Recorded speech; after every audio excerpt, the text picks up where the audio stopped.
Hi எல்லாருக்கும் வணக்கம். ஒரு சப்ஸ்கிரைபர் வந்து மோட்டிவ் டிசைன் செய்து காட்டுங்க அப்படின்னு கமெண்ட் பண்ணியிருந்தாங்க.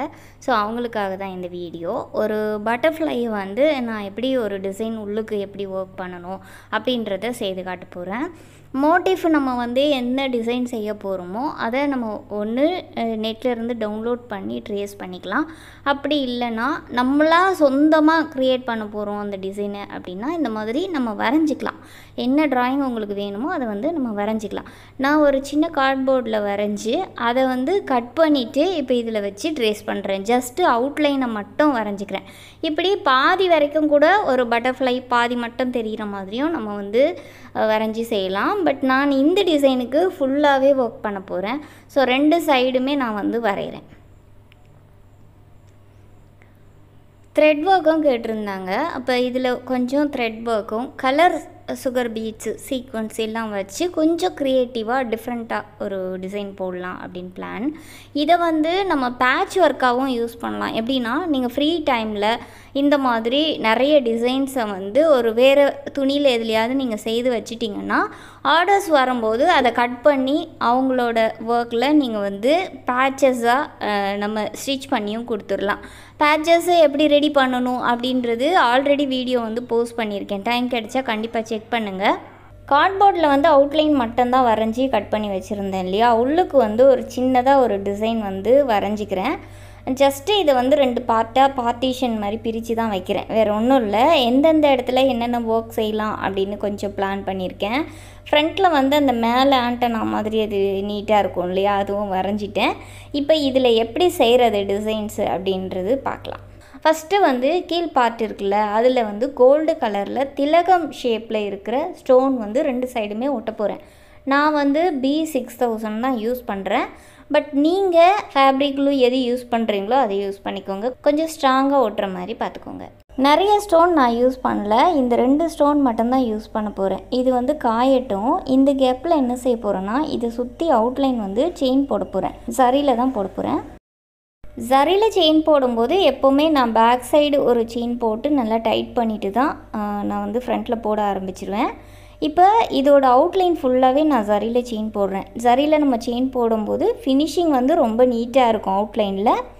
அதே மாதிரி நம்ம சில நேரம் இதை பேட்ச் ஒர்க்காக கட் பண்ணி வேறு எதுக்காவது வைக்க போகிறோம் அப்படின்னா இந்த சரி வந்து நம்மளுக்கு ரொம்ப யூஸ்ஃபுல்லாக இருக்கும். ஏன்னா பேக் சைடு டேர்ன் பண்ணி நம்ம க்ளூ எல்லாம் போட்டு காய வச்சுட்டு கட் பண்ணும்போது இந்த எதுவுமே பிரிஞ்சு போகாமல் இருக்கும்.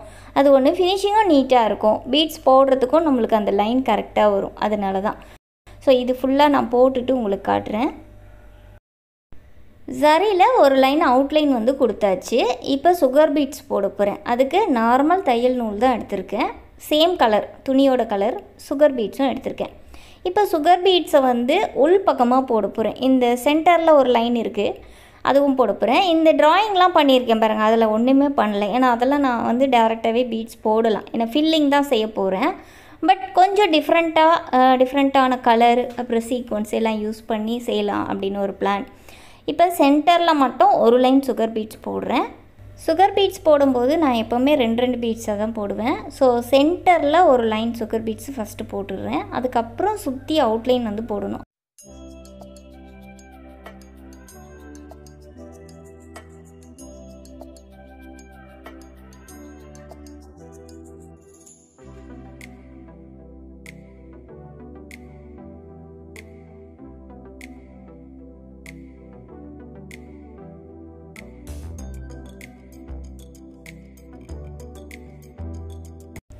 இப்போ இந்த லைன் வந்து கம்ப்ளீட் ஆகுதுல்ல, இதில் ஒரு ஆரி நாட் போட்டுக்கிறேன். ஏன்னா இந்த சைடு ஸ்டார்ட் பண்ண போகிறேன். இந்த செயினுக்கு உள்பக்கமாக தான் போட போகிறேன்.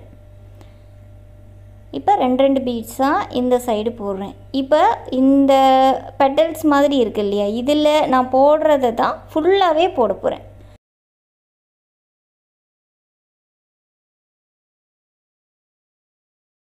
ஸோ ஃபுல்லாக போட்டு முடிச்சுட்டு நான் உங்களுக்கு காட்டுறேன். ஃபினிஷ் பண்ணிட்டேன் பாருங்கள். ஸோ சென்டரில் போட்டிருக்கேன். அந்த பெட்டல்ஸுக்கு வரதும் போட்டிருக்கேன். ஓகேவா? அடுத்தது சீக்வன்ஸில் இந்த மாதிரி ஃப்ளவர் சீக்வன்ஸு விற்கிது. சீக்வன்ஸில் நிறைய டிசைன்ஸ் இருக்குது. ஆனால் நீங்கள் அதை கடையில் போய் பார்த்து வாங்குங்க.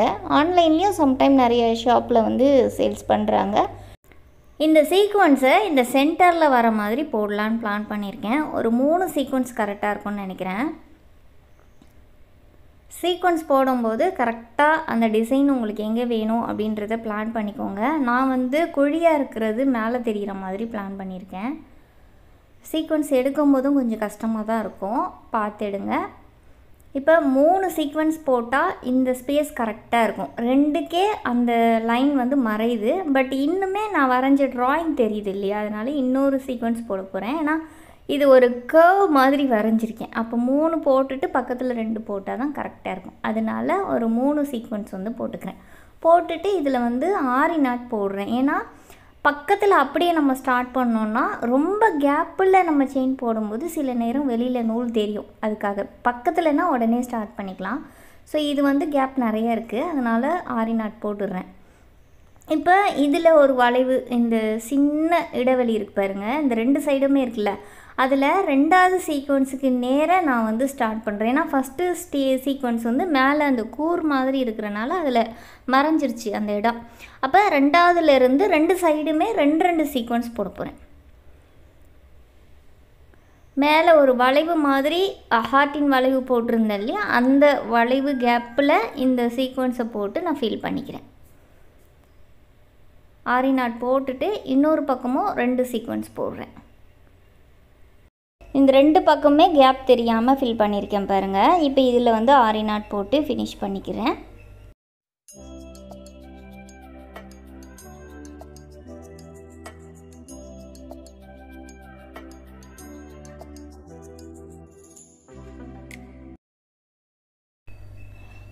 அடுத்ததாக கலர் சுகர் பீட்ஸ் யூஸ் பண்ண போகிறேன். இந்த சென்டரில் இருக்குது இல்லையா, இதை வந்து 2 பார்ட்டாக பிரித்து வச்சுருக்கேன். இதில் ஒரு பார்ட்டுக்கு colour sugar beets purple colour use பண்ண போகிறேன். இந்த கலர் வந்து பார்க்குறதுக்கு ரொம்ப அட்ராக்டிவாக இருக்கும். இந்த கலர் தான் இல்லை, உங்களுக்கு எது கான்ட்ராஸ்ட்டாக இல்லை எந்த சாரிக்கு உங்களுக்கு என்ன கலர் பிடிக்குதோ நீங்கள் அந்த கலர் வாங்கிக்கலாம். மேக்ஸிமம் நிறைய கலர்ஸ் வந்து சுகர் பீட்ஸில் அவைலபிளாக இருக்குது. இப்போ இந்த சென்டரில் இருந்து தான் நான் ஸ்டார்ட் பண்ண போகிறேன்.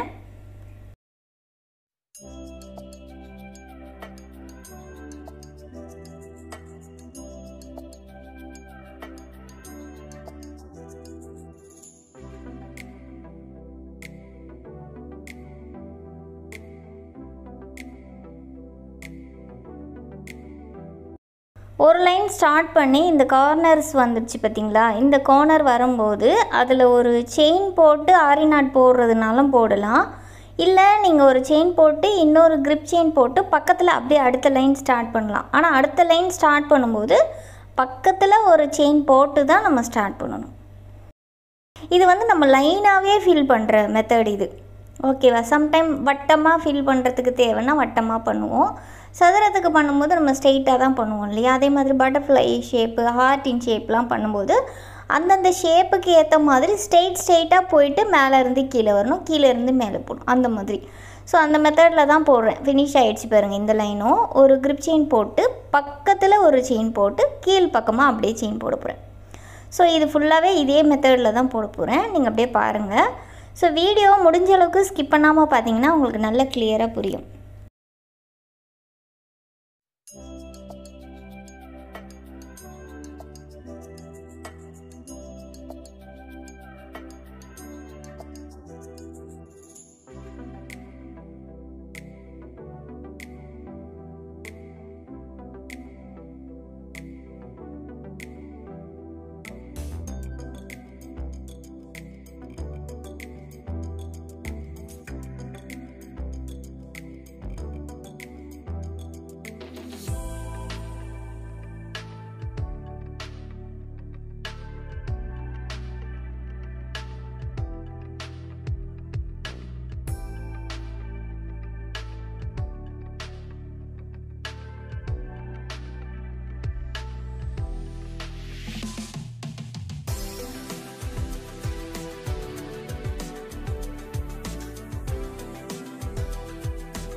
சுகர் பீட்ஸ் போட்டு கம்ப்ளீட் பண்ணியாச்சு. இந்த இடத்துல பாருங்கள் ஒரு லைன் கேப் இருக்குல்ல, இந்த கேப்புக்கு சேம் கலர் பீட்ஸ் போடாமல் நான் வந்து ஒயிட் பேர்ல் போட போகிறேன்.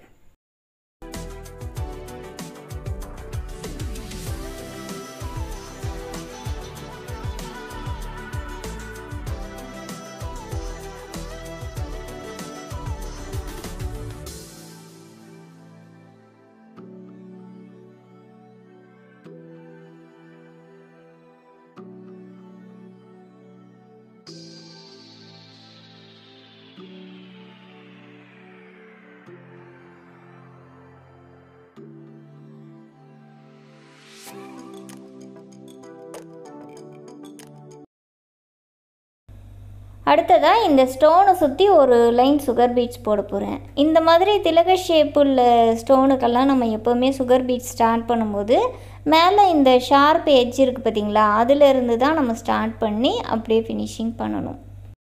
இடையில ஸ்டார்ட் பண்ணிங்கன்னா அந்த ஷார்ப் எட்ஜு கொண்டு வர்றது ரொம்ப கஷ்டமாக இருக்கும், அதனால தான்.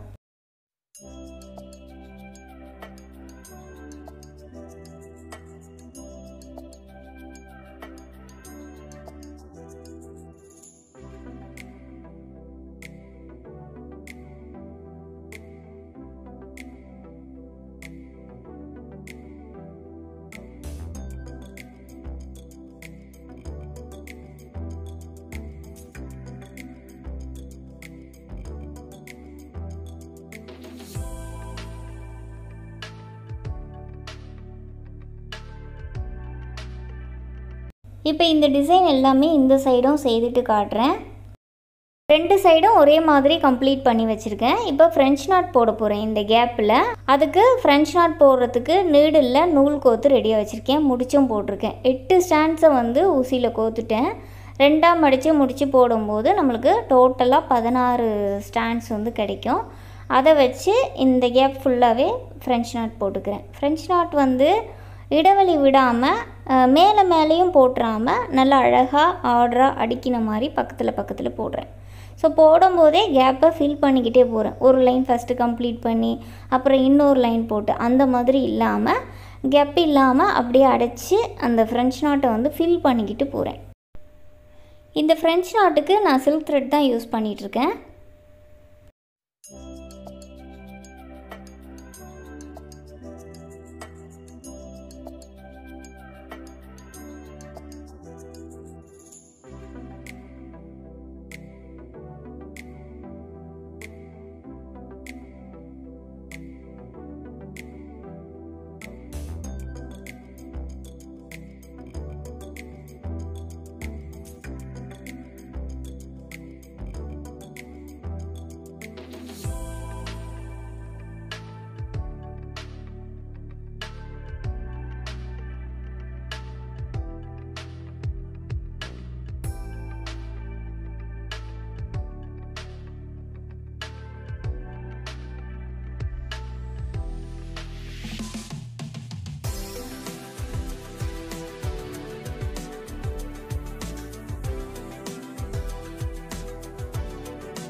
இப்போ இதை எப்படி ஃபினிஷ் பண்ணணும் அப்படின்னு காட்டுறேன். நமக்கு வந்து ஃப்ரெஞ்ச் நாட் போட்டுக்கிட்டு இருக்கும்போதே நூல் வந்து இடையில முடிஞ்சிருச்சு, இல்லைனா ஒர்க்கை வந்து ஃபுல்லாக முடிச்சிட்டிங்க அப்படின்னா பேக் சைடு திருப்பிடுங்க. திருப்பிட்டு ஏதாவது ஒரு நூலுக்குள்ளே நீங்கள் இந்த ஊசியை குத்திட்டு நூலை 2-3 சுற்று சுற்றிட்டு டைட் பண்ணிங்கன்னா முடிச்சு விழுந்துடும். அதுக்கப்புறம் இதை வந்து கட் பண்ணி எடுத்துடலாம். மறுபடியும் அது வந்து ஃபினிஷ் ஆகலை அப்படின்னா நீங்கள் மறுபடியும் நூல் கோர்த்து கண்டினியூ பண்ணலாம். ஃபினிஷ் ஆகிடுச்சின்னா நம்ம அப்படியே விட்டுடலாம்.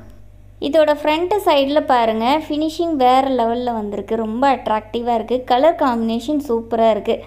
இப்போ இந்த மேலே மட்டும்தான் பெண்டிங் இருக்குது இல்லையா, இதில் டியூப் பீட்ஸ் தான் போட போகிறேன்.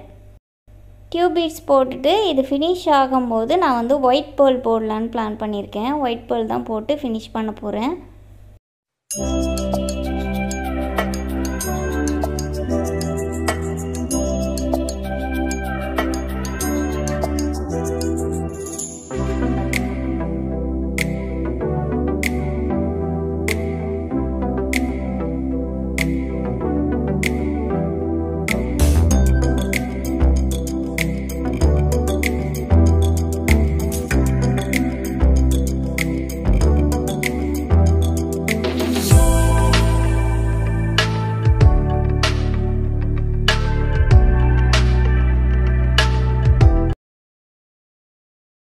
இப்போ இன்னொரு லைன் டியூப் பீட்ஸ் போடணும். அதுக்கு நான் வந்து அந்த வரைஞ்ச இடத்துல இருந்து ஸ்டார்ட் பண்ணாமல் ஏற்கனவே போட்டிருக்கேன் பாருங்கள், இந்த இடத்துல இருந்து நான் வந்து ஒரு செயினை எடுத்து டியூப் பீட்ஸை கோர்த்து போட போகிறேன். அப்போ டியூப் பீட்ஸ் வந்து இதுக்கு மேலே இடிக்காதா அப்படின்னா கிடையாது. அந்த 2 டியூப் பீட்ஸுக்கும் நடுவில் சின்ன கேப் இருக்குல்ல, அந்த கேப் வழியாக செயினை கொண்டு போய் பீட்ஸை வந்து போடுறேன் பாருங்கள். இப்படி வச்சு லாக் பண்ணிடுறேன். அப்போ அந்த வி ஷேப் கரெக்டாக ஃபார்ம் ஆகுதா. அதுக்கு பிறகு அடுத்த டியூப் பீட்ஸை வந்து போட போகிறேன். இப்போ ரெண்டுமே வந்து வி மாதிரி வருது பாருங்கள், ஒய் ஷேப்பில் இருக்கும் பார்க்கும்போது. இப்படி போட்டிங்கன்னா ஃபினிஷிங் நீட்டாக இருக்கும், அதனால தான். இப்போ அடுத்தடுத்து கண்டினியூவாக டியூப் பீட்ஸை போட்டுட்டு ஃபைனலாக ஒயிட் பேர்லை போட்டு கம்ப்ளீட் பண்ண போகிறேன். நான் பேனால் வரைஞ்சதை பாருங்கள், ஃபுல்லாகவே மறைச்சிட்டேன். பென் மார்க்கிங் தான், ஆனால் சுத்தமாக அடையாளமே தெரியல பாருங்கள், எங்கேயுமே தெரியாது. ஸோ நீங்கள் வரைகிறது வந்து வெளியில் தெரியாத அளவுக்கு நீட்டாக மெயின்டைன் பண்ணிக்கோங்க. அப்படி இல்லைன்னா அழிக்கிறதுக்கு ரெடி ஆகிக்கோங்க. ஏன்னா சிலது வந்து அழிச்சா போகும், சிலது போகவே போகாது, அது கொஞ்சம் பார்த்துக்கோங்க. இப்போ கீழே வந்து ஒரு சின்ன டைல் மாதிரி இருக்கும், அதில் வால் மாதிரி சின்னதாக வரும் பட்டர்ஃப்ளைக்கு. அதுக்கு நான் வந்து என்ன செய்கிறேன்னா ஒரு வீட் பீட்ஸை வந்து போட்டுக்கிறேன்.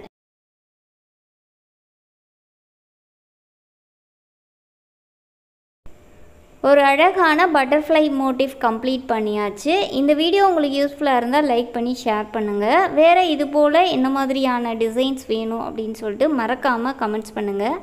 அடுத்த வீடியோவில் பார்க்கலாம். தேங்க்யூ ஃபார் வாட்சிங். பை.